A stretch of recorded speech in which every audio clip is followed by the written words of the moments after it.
Oh, go, go, go, go, go!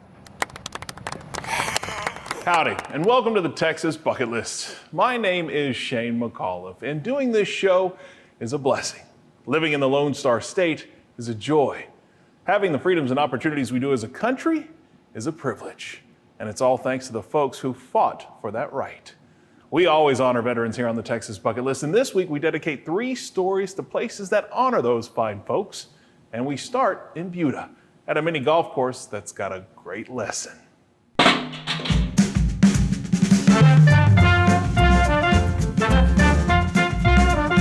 The sound of a golf ball hitting a putter is always pleasing to the ear. But when the ball finds the bottom of the hole, that's even better.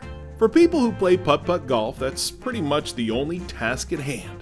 But over in Memorial Mini Golf in Buda, there's much more to the golf game here. Man, you can definitely tell it's fall right now. Leaves are just falling. Yep, someone's got to blow these leaves too. That's you. Yeah, that's me. Brian McKinney is the owner and leaf blower of this big putting playscape that looks a little different from your typical mini golf getaway. Feels weird to drop on blue.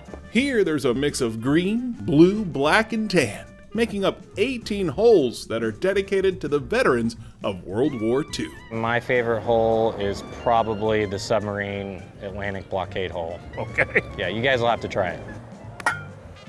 That's impressive. Off the depth charge. There you go, off the depth charge. I've been collecting World War II memorabilia. My grandfather was in World War II. His little brother was in World War II. My dad was in Vietnam. So, I've just kind of been, military history's kind of just been my thing. So Brian created this one-of-a-kind excursion, complete with a museum and the only full-scale replica fighter plane playscape in the world. History buffs, mini golf lovers, but we got the playscape here too.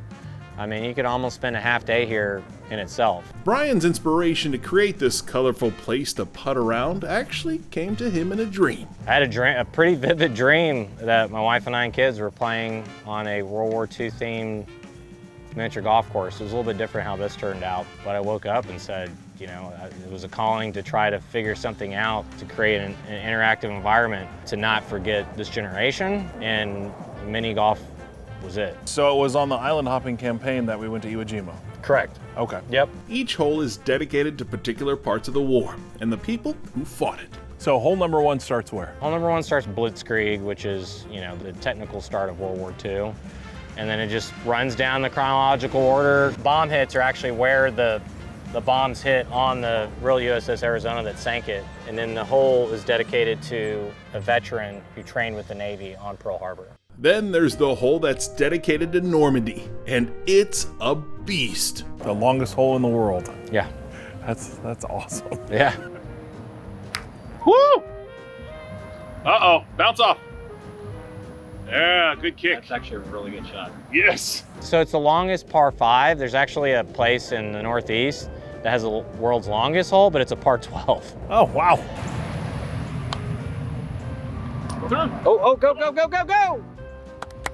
That was a birdie, man.